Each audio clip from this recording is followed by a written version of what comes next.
똥은 싸고 다니냐? 미치도록 싸고 싶다. 빅동의 추억. 미궁 장사랑! 구렁이 똥 이뻤다. 장이 살아야 내 몸이 산다. 혈중 콜레스테롤 개선과 배변 활동에 도움을 주는 건강기능식품입니다. 빅동의 추억. 미궁 장사랑. 지금 검색창에 미궁 장사랑을 검색하세요. 이건 제가 써보니까 효과가 있는 것 같아요. 미 항공우주국 나사에서 우주인들의 비상식량으로 쓴다는 남미 최고의 완전식품 마카 플러스 한국에서 가장 비싸고 귀한 식품이라는 산삼 플러스 거기에 한국인이 좋아하는 녹용까지 일단 이 세 가지를 모두 넣은 제품이 나온 거니까 마카 산삼 녹용. 대박, 좋은 건 다 있네. 031-323-2559 영한네이처 yhnatre.com. 맛있어. 너무 맛있어. 와, 아삭거리는 소리 들려?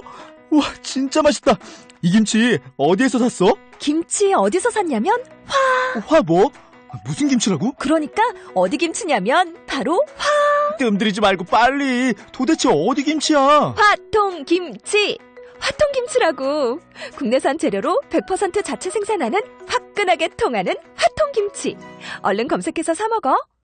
스승은 그냥 그분의 삶을 조금이라도 이렇게 담고 싶은 그런 이제 분, 뭐 이렇게 평생 동안 그런 분들을 만난다는 것은 참으로 쉬운 일이 아닙니다. 최고의 스승이자 친구인 당신이 그립습니다. 숲으로 가는 먼 여행에 신용복의 언약과 동행합니다. 신용복 일주기 추모도서 만남 신용복의 말과 글 도서출판 돌베개.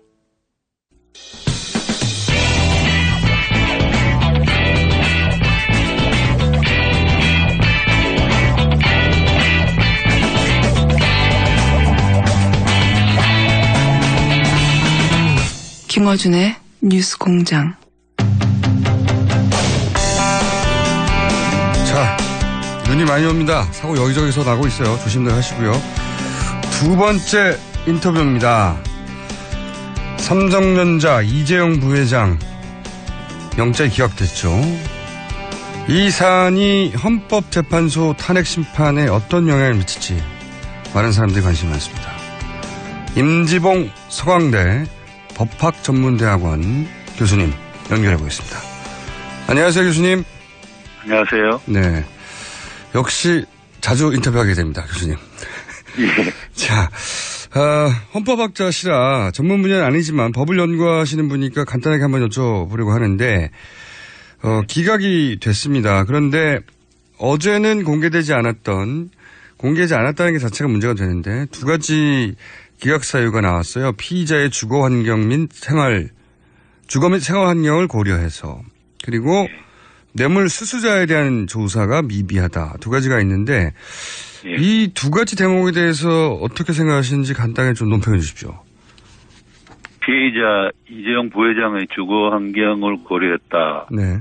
라는 것은 아마 구속영장 발부의 기준 중에 하나가 도주 및 증거 인멸의 우려거든요. 네. 근데 이제 피의자의 주거가 확실하기 때문에 도주의 염려가 적다라는 의미를 그렇게 표현했다고 볼 수는 있죠.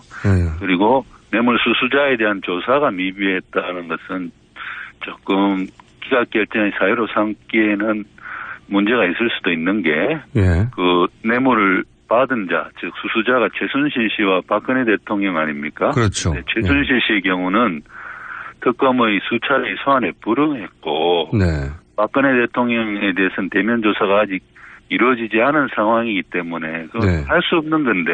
그 책임이 특검에게 있지 않지 않습니까? 네. 그렇죠. 그런데 그것을 기각의 사유로 삼은 것은 조금 선뜻 이해하기는 어려워 보입니다.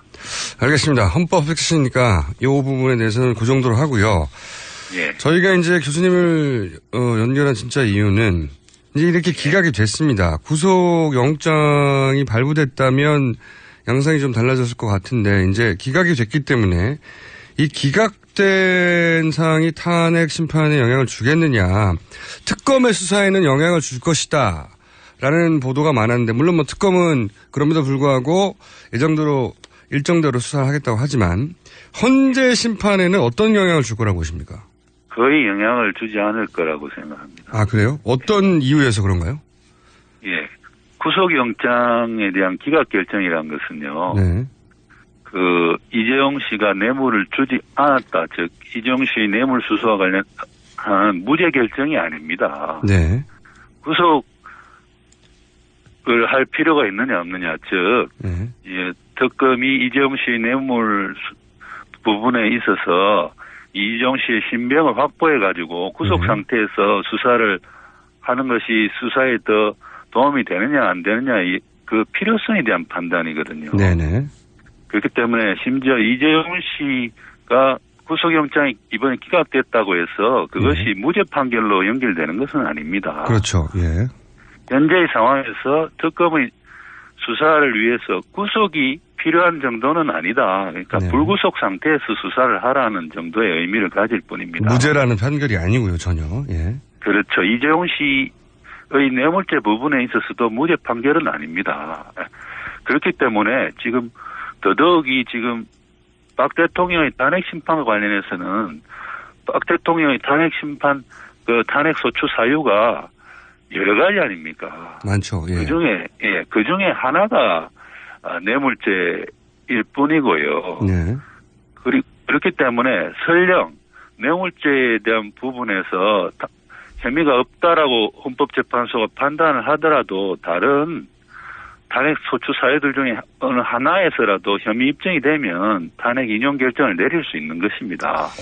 알겠습니다. 그리고 뇌물죄 네. 부분과 관련해서도 지금 이재용 씨는 뇌물을 준 사람이고 박 대통령 뇌물을 받았다고 보는 것이지 않습니까? 특검에서는 그렇게 보고 있는 거죠. 그렇기 때문에 예. 줬다는 사람이 강요해서 줬다, 주기는 줬다. 네. 그렇다면 받았다는 사람은 받은 거는 여전히 기정사실인 것 아닙니까? 그렇죠. 그렇기 때문에 이재용 씨가 설령 뇌물과 관련해서 주긴 줬는데 강요해서 줬다라고 하더라도 그것이 박근혜 대통령의 뇌물죄 판단에 있어서도 그것이 바로 무죄로 연결되는 것은 아닙니다. 그러니까 뇌물죄가 지금 무죄라고 판결 난 것도 아니고 서로 그렇습니다. 강요에 의해서 줬다고 하더라도 돈은 받은 사실은 여전히 남기 때문에 여전히 이 대목은 헌재 판결에 영향을 결정적으로 주지는 않을 것이다 이렇게 보시는 거죠. 예. 단지 현재가 네. 여러 탄핵 소추 사유 중에 하나인 뇌물죄 부분과 관련해서 뇌물 수수 부분과 관련해서 사실관계를 좀 더 세밀히 살필 수는 있습니다. 알겠습니다. 결정 때문에요. 그러면은 의미만 가질 뿐입니다. 그러면은 이 영장 기각이 지금 사람들이 이제 궁금해하는 것은 탄핵 심판이 대체 언제 결론이 나느냐인데 이게 영장 기각으로 더 빨라지는 겁니까? 아니면 더 느려지는 겁니까? 효과가 어떻습니까? 시간과 관련해서도요, 거의 영향이 없다고 보시면 되겠습니다. 그거는 지금 말씀하신 이유로 인해서? 그렇습니다. 탄핵 소추 사유가 헌재가 5가지로 묻긴 했습니다. 원래 13가지입니다. 네. 뇌물 수수 부분은 그 13가지 중에 하나일 뿐입니다. 그렇긴 한데 이제 형량이 가장 중요한 대목이라 사람들이 관심이 많은 건데 또 그리고 재벌도 연결돼 있어서 하지만 실제 탄핵 심판의 결정 속도에는 그렇게 크게 영향을 미칠 것 같지 않다라고 전망하시는 거죠? 그렇습니다. 자, 그러면 여쭤볼 게 많습니다. 지금 한참 그 증인들이 나오고 해서 여러 가지 사안들이 진행되고 있기 때문에 언론에 보도되기로는 이제 안종범 전 수석의 수첩에 대해서 논란이 많았어요. 박근혜 대통령 측에서는 수첩 전체를 기각해야 한다고 하고 근데 결국 현재는 안종범 수석이 인정한 부분에 대해서는 수첩을 나머지는 제외하더라도 인정한 부분의 수첩은 증거로 채택을 했단 말이죠. 이게 어떤 의미가 있습니까? 예, 형사재판에서는요, 증거 채택과 관련해서 독수 독과의 원칙이라는 것이 있습니다. 예. 독수, 독이 든 나무에서 나온 독과 그 열매도 독이 들었다는 거죠. 그건 무슨 말이냐면 독수, 즉 위법하게 수집된 증거를 독수라고 보고요. 그다음에 따라서 독수는 증거로 채택할 수 없고 또 더 나아가서 이 위법하게 수집된 증거인 독수에서 근거에서 나온 증거, 그걸 독과라고 보고, 그 독과도 예를 들어서 안종범 씨의 진술이죠. 네. 그런 것도 증거가 되지 않는다. 그게 이제 독수독과의 원칙인데요. 형사재판에서도 독수독과의 원칙은 구체적 상황에 따라서 그 적용이 될 수도 있고 안 될 수도 있습니다. 그런데 지금 대통령 측 대리인단에서는 이 독수독과의 원칙, 형사재판에 적용되고 있는 이 독수독과의 원칙, 형사재판에서도 적용될 수 있고 안 될 수도 있는 독과에 관해서는요, 그 원칙을 지금 헌법재판인 탄핵심판에 적용해야 된다는 주장이거든요. 그것을 헌법재판소가 탄핵심판은 형사재판과 다르기 때문에 네. 독수독과의 원칙을 그렇게 엄밀히 적용하지 않는다라고 밝힌 것이고요. 네네. 특히 강일원 주심이 어제 7차 변론에서 현 단계에서 심지어 안전수석의 그 수첩을 위법 수집 증거로 단정하기도 곤란하다. 왜냐하면 법원이 발부한 영장에 의해서 압수된 그러한 수첩이기 때문에 그 독수독과의 원칙을 따라서 적용하지 않는다라고 명시한 것이죠. 그러니까 이제 박근혜 대통령 측에서는 이게 불법적으로 압수돼서 증거가 될 수 없다고 그렇게 주장했는데 원래는 이제 불법적으로 예를 들어 훔쳐온 증거는 내용이 사실이어도 증거를 채택하지 않는다 이런 원칙인데 현재에서는 그렇게 보지도 않고 그리고 그렇습니다. 더군다나 안정수석이 인정한 부분에 대해서만 채택했기 때문에 문제가 없다 이런 거네요. 네. 그러니까 불법한 압수인지 아닌지는 헌재가 판단할 필요가 없다는 거죠.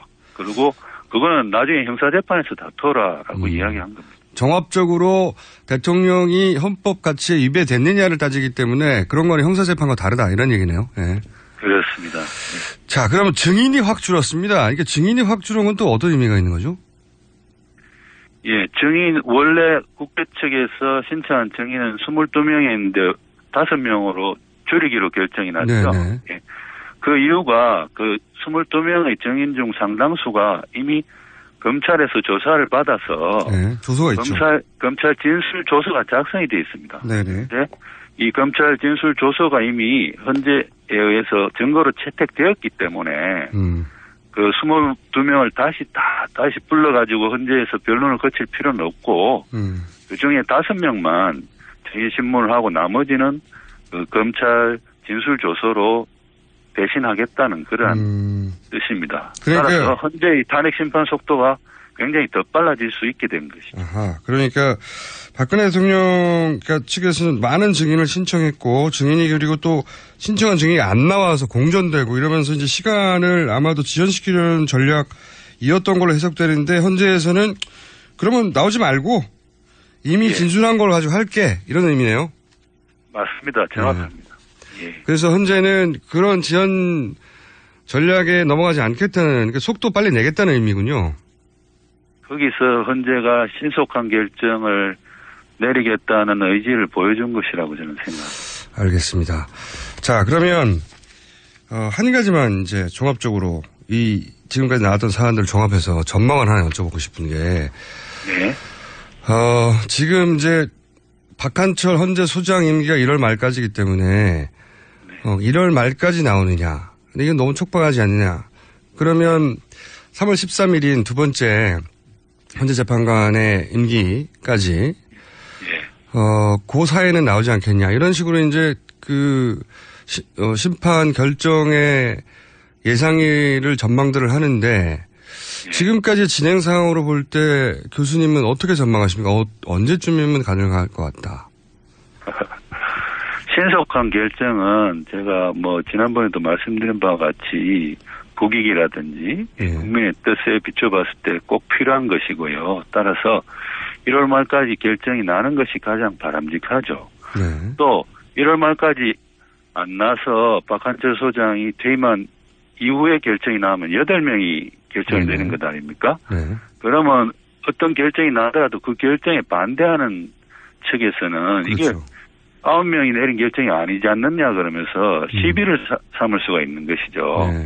따라서 헌재 결정의 권위라든지 그런 반대측으로부터의 시비를 차단한다는 의미에서도 9분의 헌법재판관들이 다 있을 때 결정이 나는 것이 가장 바람직합니다. 그런데 여러 가지 물리적인 시간이 필요하고 그러면 그게 1월 말이 아니라 한 2월 중순 정도까지는 늦춰질 밖에 없지 않느냐 그런 시각도 있는 것으로 알고 있습니다. 그렇게 하더라도 저는 1월 말까지 어떤 헌재가 박한준 소장이 있는 상황에서 어떤 결론은 내릴 수 있다. 그러니까 마지막 평의를 해서 결론은 내릴 수 있고 결론 내린다고 바로 선고할 수 있는 건 아니거든요. 왜냐하면 결정문을 써야 되니까요.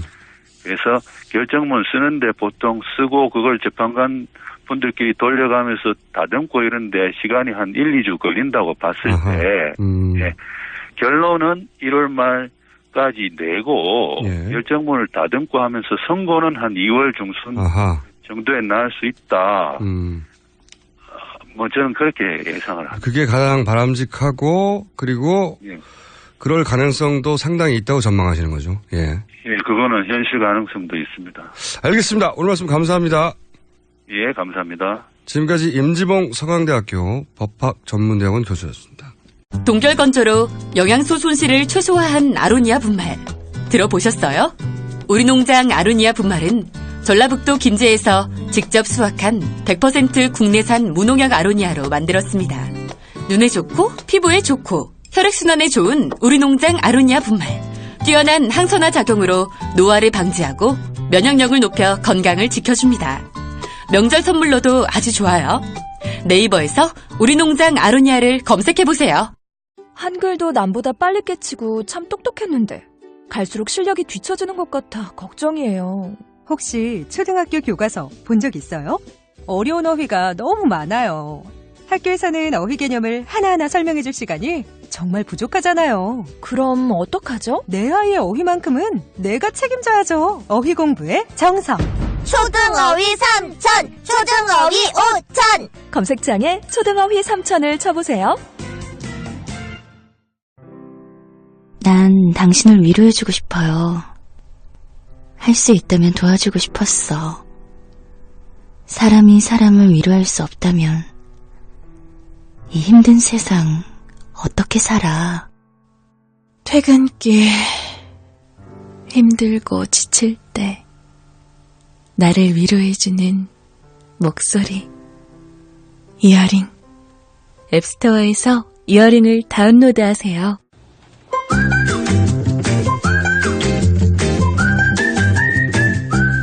자, 칼 플라라니.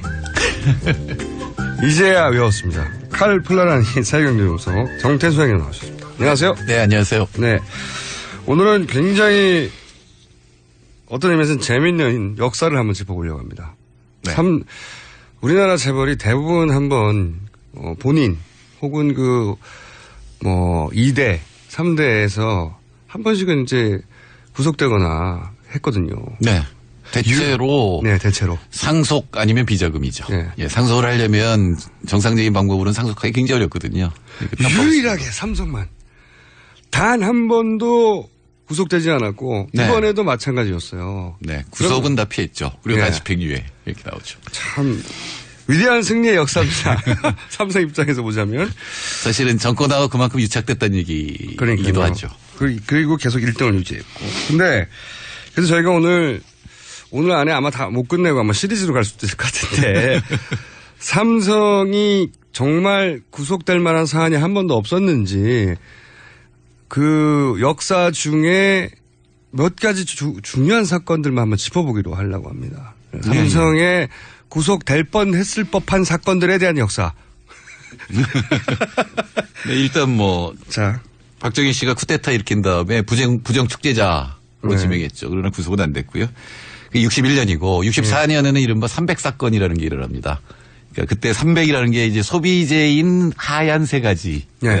밀가루, 시멘트, 설탕인데 이걸 각각 담당하던 재벌들이 이 담합을 해서 5배 폭리를 취해요. 이게 전부 소비재에 해당하는 것들인데 5배나 폭리를 취했지만 구속은 되지 않습니다. 역시 되지 않고. 그다음에 유명한 사건이 벌어졌죠. 예, 사카린 사건이라는 게 일어나는데 이거는 사실은 박정희 씨와 이병철 씨의 공모 사건입니다. 그게 그 이명희 씨, 이병철 전 회장의 장남이 자백을 했어요. 자백을. 예, 나중에 저기 자서전을 썼죠. 네. 회고록에 예. 보면 이렇게 그 삼성이 밀수를 한 사건이라고 제목이 정해져 있잖아요. 네네. 근데 그게 그 박정희 대통령 같이 했다 밀수를. 예, 공모를 했죠. 그러니까 당시 1964년에 이제 경제개발 5개년 계획을 세우는데 네. 당시 가장 중요했던 건 비료였습니다. 네. 왜냐하면 우리는 농업이 70%가 넘었기 때문에 당시만 하더라도 예, 그 쌀을 증산하기 위해서 이제 비료 공장을 세우는데 이거를 삼성한테 부탁을 하죠. 네. 근데 삼성 돈 없다고 이제 이제 정부 지원을 요청해요. 차관 들여오겠다고. 예, 예. 그래서 그걸 이제 미쓰이로부터 이제 이 기계를 들여오는데 4,200만 달러로 기억하는데 그중에 100만 달러를 커미션으로 받아요. 100만 달러면 지금은 얼마입니까? 지금 1,000억쯤 될 겁니다. 그때 그 돈을 받았다는 얘기를 삼성이 합니다. 삼성, 그러니까 워낙 액수가 크니까. 예, 이게 들여올 방법이 없어요. 당시는 외환이 통제돼 있었기 때문에 들여올 방법이 없으니까 박정희 씨한테 얘기를 합니다. 그러니까 박정희 씨가 그 돈을 같이 먹자 이렇게 되는 거죠. 이게 여기서부터 정말 재밌는데 사건 처리되기로는 그 돈을 들여오는 과정에서 그러면 그냥 들여올 수 없으니까 예. 사카린 혹은 뭐 필요한 기계들 그러니까 기계는 기계고 나머지는 이제 소비재로서 많이 사람들이 원하던 것들 뭐 폭리를 취하기 위해서. 예, 네. 예. 근데 그 중에 이제 사카린이 있었던 거죠. 당연히 이제 그러니까. 설탕 대용품인 사카린이 있었는데 그걸 세금을 안 내야지 그 이익이 많이 남으니까 밀수를 하는 거죠. 예, 밀수를 한 거죠. 네, 밀수를 그러니까. 하는데 그거를 그 박정희 전 대통령한테 미리 말을 해요. 예. 밀수하자고. 그래서 밀수를 도와줘요. 중앙정보부가. 그러니까 밀수를 도와줘가지고 박정희 대통령이 그러니까 한마디로 말해서 리베이트 나눠 먹자고 한 거죠. 그렇죠. 그리고 정권도 정권 유지 비용이 필요했기 때문에 그 돈을 나눠 먹자고 했는데 이게 어디서 터지냐면 하역 일꾼이 사카린 몇 부대를 훔쳐요. 그러니까 아주 작은 사건에서 벌어집니다. 예. 몇 포대. 예, 몇 포대를 훔쳤는데 이게 돌아다니다가 경향신문에 적발이 돼서 경향신문이 보도를 하면서 터집니다. 문제가 됩니다. 그런데 당시 박정희가 5대 이 사회 악 중에 하나를 밀수로 했거든요. 밀수로 5대 사형을 정한 다음에 대통령이 밀수를 한 거예요. 그렇죠. 자기는 이제 밀수를 했는데 이제 이병철한테 이제 뒤집어 씌우는 거죠. 근데 이제 대통령이 밀수했다고 할 수 없으니까 이 모든 죄는 이병철 회장이 뒤집어 쓰게 되는 거죠. 뒤집어 쓰게 되고 그때 이제 물러나지 않습니까? 그렇죠. 물러나죠. 그러니까 그때도 구속은 피했고 이제 집행유예로 나오면서 이제 자기는 이제 모든 경영권을 포기하겠다. 주식을 모두 포기하고. 근데 이제 2년 뒤에 다시 복귀를 하죠. 예. 굉장히 익숙한 스토리라. 엉뚱하게 이제 구속된 거는 이창희 씨예요. 이창희 씨 둘째 아들이 구속이 되고 그 과정에서 이명희 씨가 뭔가 눈에서 벗어나서 셋째 아들인 이건희 씨가 이제 승계하게 됩니다. 그때 이제 그 소위 자식들 간에 전쟁이 지금도 이어지고 있죠, 사실. 그러니까 박근혜 이재용 공모 사건은 이미 선대에서 이병철 박정희 공모 밀수 사건으로 이미 됐던 거죠. 그러니까 양쪽이 이익을 보기 위해서 서로 이제 돈을 나눠 먹은 거라고 볼 수 있고. 근데 요때 벌어진 또 추가적인 사이드 사건이 뭐냐면 이병철 전 회장이 대구대를 헌납합니다. 대구대. 그렇죠. 이제 그만두면서 대구대하고 한국비료를 헌납합니다. 그러니까 그만둘 때 내가 한국비료를 만드느라고 이랬는데 이 한국비료를 다 만들면 헌납하겠다. 그러면서 대구대를 헌납했고 이게 지금도 문제가 되는. 영남대죠. 예, 예. 그래서 이게 이제 박근혜 씨가 이제 자기 소유를 주장할 수 있는. 그렇죠. 말이 헌납이지 강탈한 거죠. 그러니까 그게 사실은 헌납했다면 국가가 소유를 해야 되는데. 그러니까 개인이 가죠. 자기 거. 개인이 가죠. 예, 예. 그러니까 이병철 전 회장이 대구대를 잘못했으니까 뭐 좀 내놓을게 하면서 재산 국고로 귀속시켜야 할 재산을 내놨는데 그거를 박정희 대통령이 내 거야.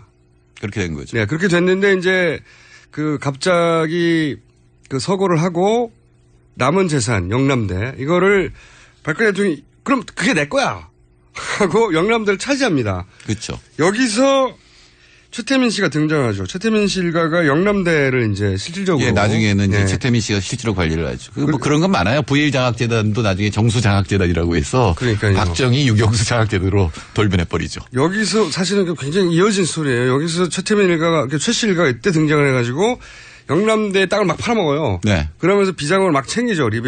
비자금을 챙기고 그 돈으로 자기들이 이제 부를 계속 증식해 가는데 근데 이게 참 스토리가 상징적인 게 이 대구대가 최 씨, 그 경주 최 씨라고는 유명한 우리나라의 부자. 네. 그 마지막 때라고 할 수 있는 최준 선생이 그러니까 독립군 운동자금 대주던 그분이 마지막에 독립운동가의 자금줄로 다 재산을 뿌리고 남은 재산을 이 대구대에 다 집어넣어요. 그렇죠. 근데 이 대구대를 그 일제시대 장교 출신인 박정희 대통령이 강탈해 가는 겁니다. 그리고 나서 그 딸이 최 씨 일가와 함께 다 빼먹어요.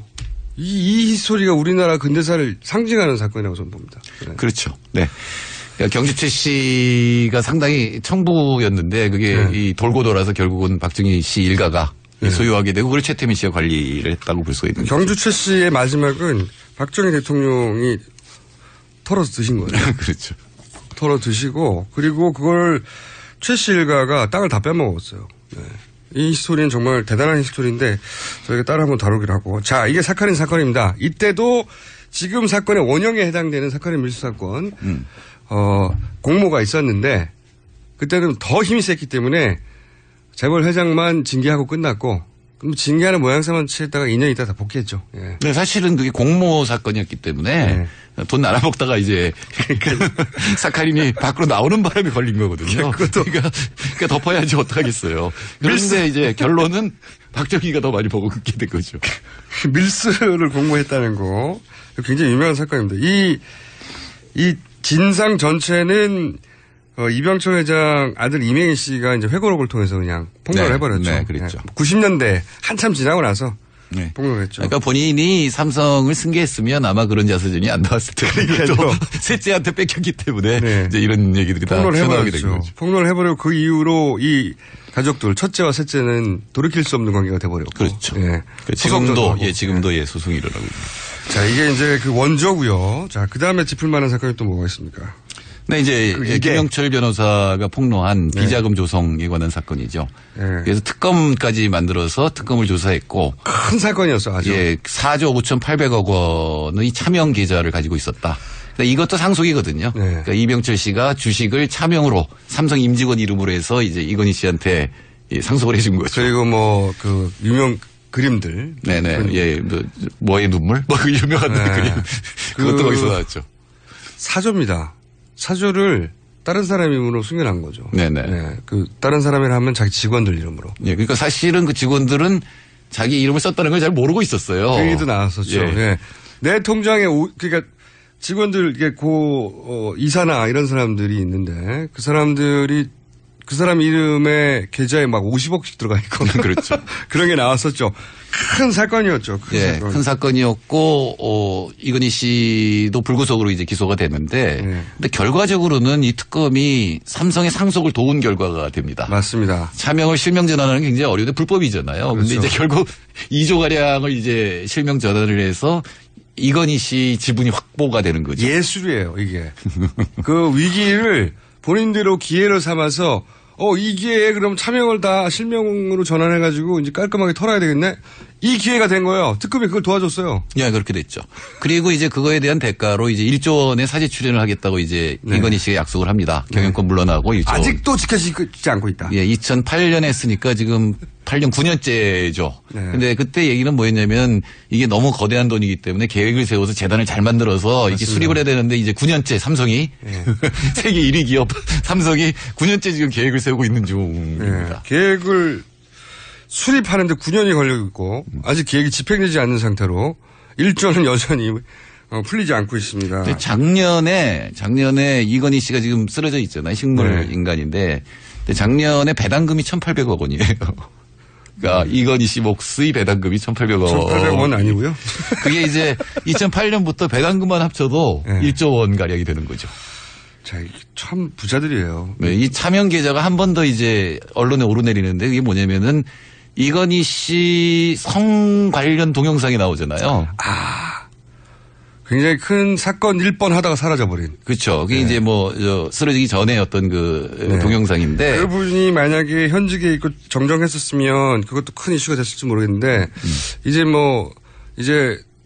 끝난 네, 그렇죠. 이제 그러니까 쓰러져 있으니까 뭘 어떻게 처벌할 수는 없는데 그 집이 김인 사장의 소유로 돼 있었어요. 맞아요. 네. 그것도 이제 차명인 거죠. 김인 사장은 사실은 몰랐고 아직도 차명이 많이 있다니.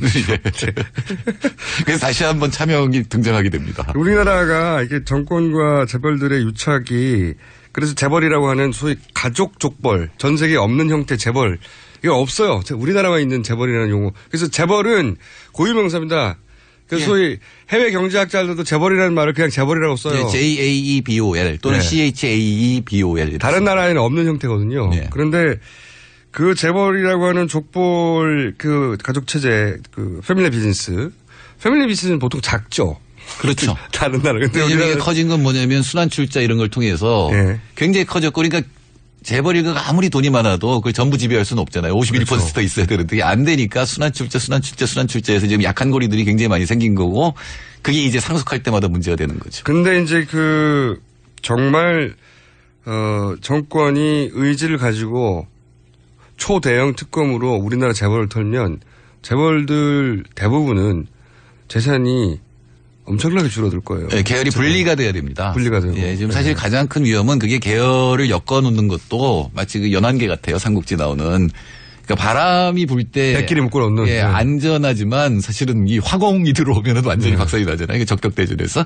이제 그런 위험이 있는 거죠. 한 군데에서 터져버리면 그게 전 계열로 번지게 되고. 선단식 경영. 소위. 그렇죠. 선단식 경영이 바로 그 연안개예요. 방통이 이제 꼬셔가지고 만든 연안개. 근데 그게 불이 한번 나면은. 그게 이제 IMF죠. 예, 그러니까 제갈량이 불 지르잖아요. 이게 화공이 되면 그게 나라 전체를 흔들어 버리기 때문에 더구나 한 사람이 다 하잖아요. 근데 3대 세습이라는 게 또 있잖아요. 북한에. 예, 이게 안 된다면 이것도 안 되는 거예요. 약탈적인 자본들이 요 약점을 노리고 쳐들어온 게 IMF죠, 사실은. 그렇죠. 예. 네.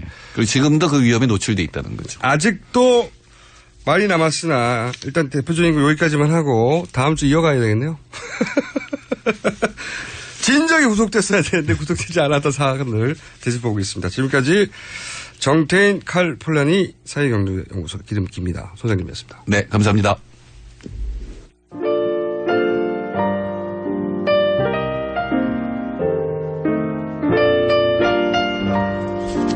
자, AS.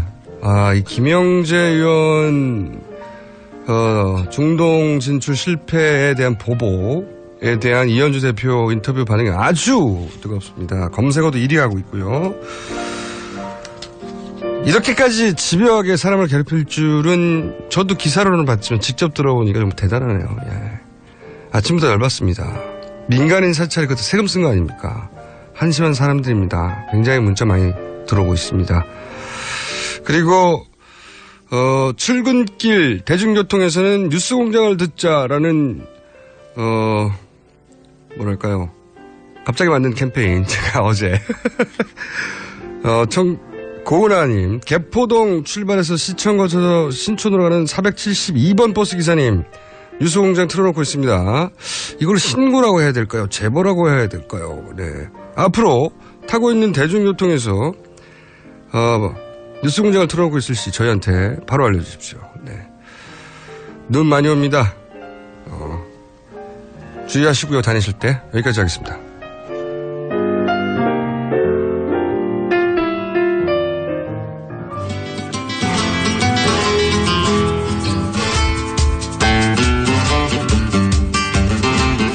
자, 까칠한 분입니다.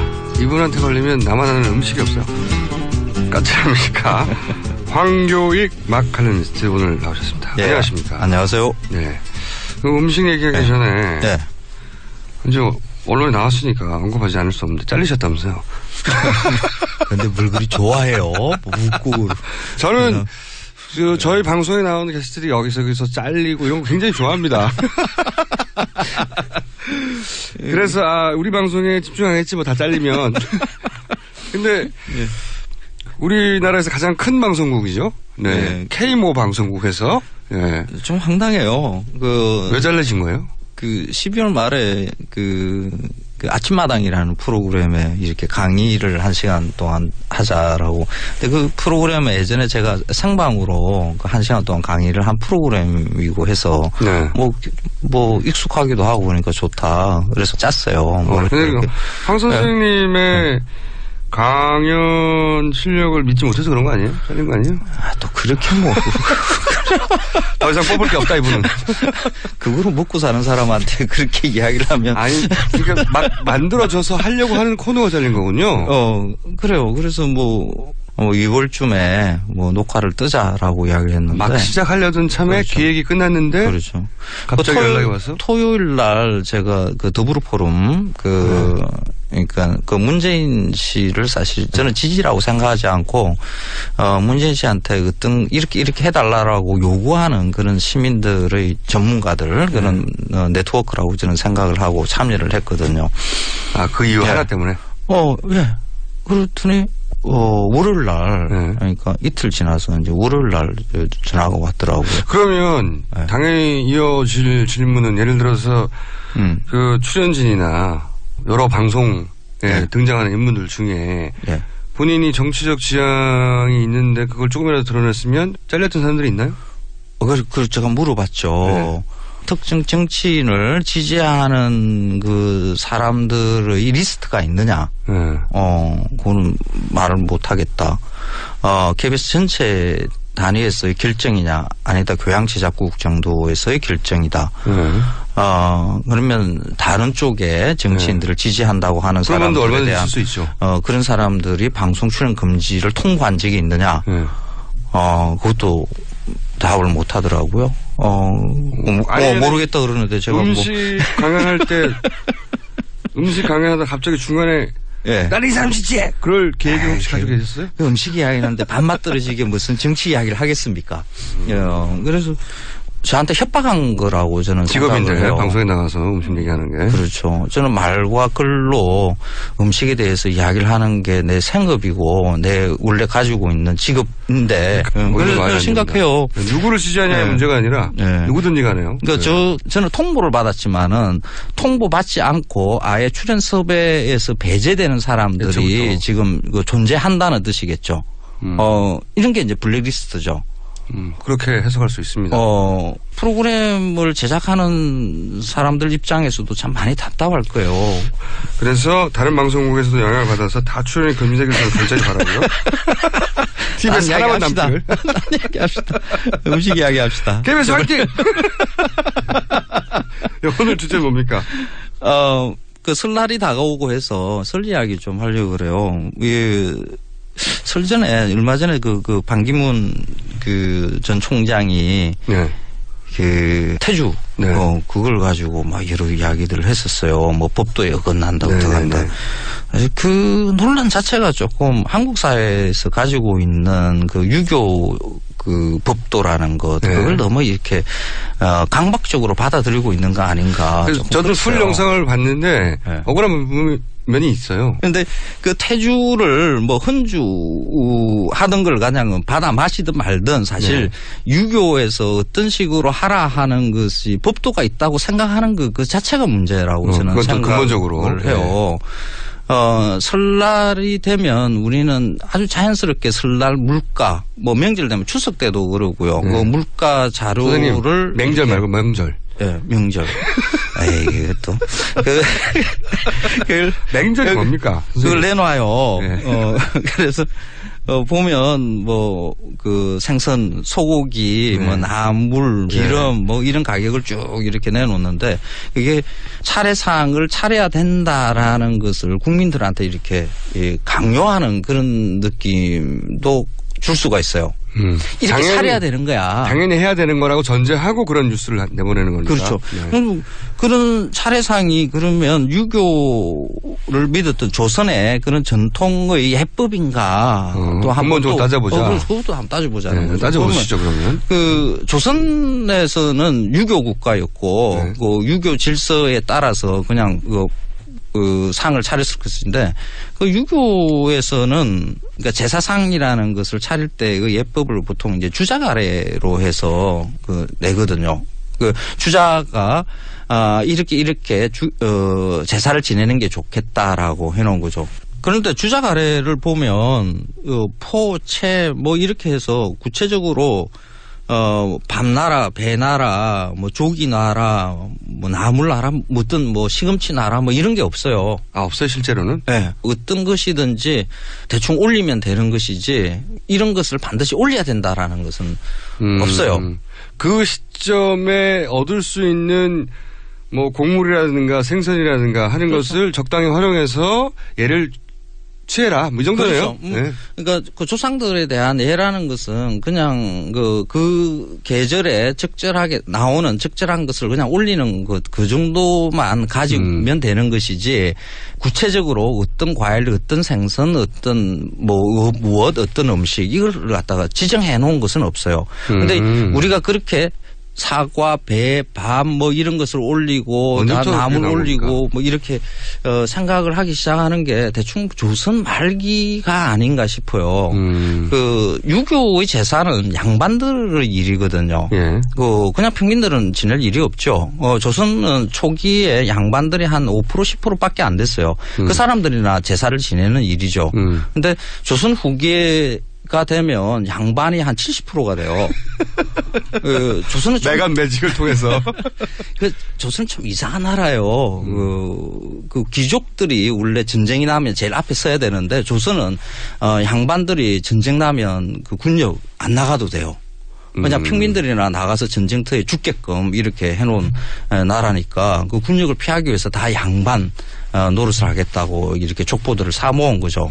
그래서 다 양반이 됐어요. 양반으로 해야 될 일 중에 하나가 제사를 지내야 되는 거죠. 어떻게 지내는지 잘 몰라.